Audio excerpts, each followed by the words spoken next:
घूंघट। अरे रानी, और रानी सो रही हो क्या अभी तक?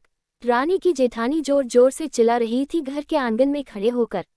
रानी यानी मैं। तभी मैं भागती हुई अपने कमरे से निकली और बोली, दीदी आ गई मैं।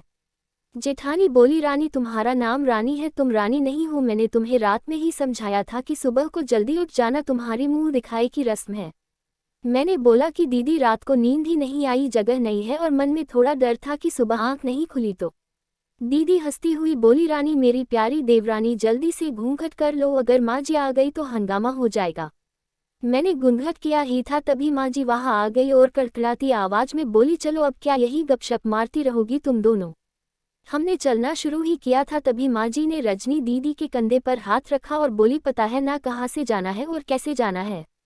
माँ जी ने बोला कि जब भी कोई बड़ा तुम्हारे सामने खड़ा हो तो हमेशा घूंघट में रहना और कम से कम अपने बड़ों के सामने आना, और बिना घूंघट की तो कभी नहीं। रजनी दीदी कुछ बोली ही नहीं, बस अपना सर हिलाकर हाँ बोल दिया। मैंने भी बस अपना सर हाँ में हिलाया। माँ जी के जाने के बाद मैंने पूछा, रजनी दीदी आप तो स्कॉलर हो और इन सब चीज़ों को कैसे निभाते हो? रजनी दीदी मुस्कुराए और बोली कि मैं थारे जेठ जी से बहुत प्यार करती हूँ, इसलिए अभी तक चुपचाप सब चीज़ें निभा रही हूँ। मैं कुछ नहीं बोली और चुपचाप रजनी दीदी के साथ घर के बाहर वाले कमरे में जाकर बैठ गई। वहां पर एक पड़ोस की आंटी जी बैठी थी। वो बोली कि यह कैसे बहू आई है, ससुर जी सामने खड़े हैं और ये यहाँ बैठी है। मुझे कुछ समझ ही नहीं आया, मतलब। रजनी दीदी बोली कि आंटी जी अभी नई बहू है, यहाँ के रीति रिवाज सीखने में थोड़ा समय लगेगा।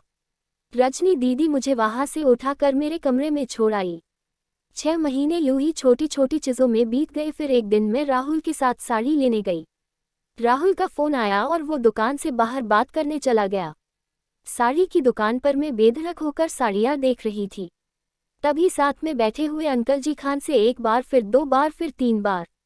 मैंने साड़ी वाले भैया से बोला कि भैया इन अंकल जी को पानी दे दो, बहुत खांसी हो रही है इन्हें।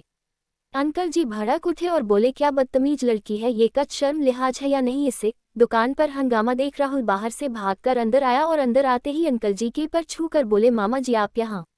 मैं घबरा के दुकान से बाहर निकाल आई, एक लंबा घुघुंट करके गाड़ी में बैठ गई। राहुल बाहर आया और गाड़ी में बैठकर गाड़ी बहुत तेज चलाने लगा। मैंने धीमी आवाज में बोला, गाड़ी बहुत तेज चला रहे हो, कहीं एक्सीडेंट ना हो जाए।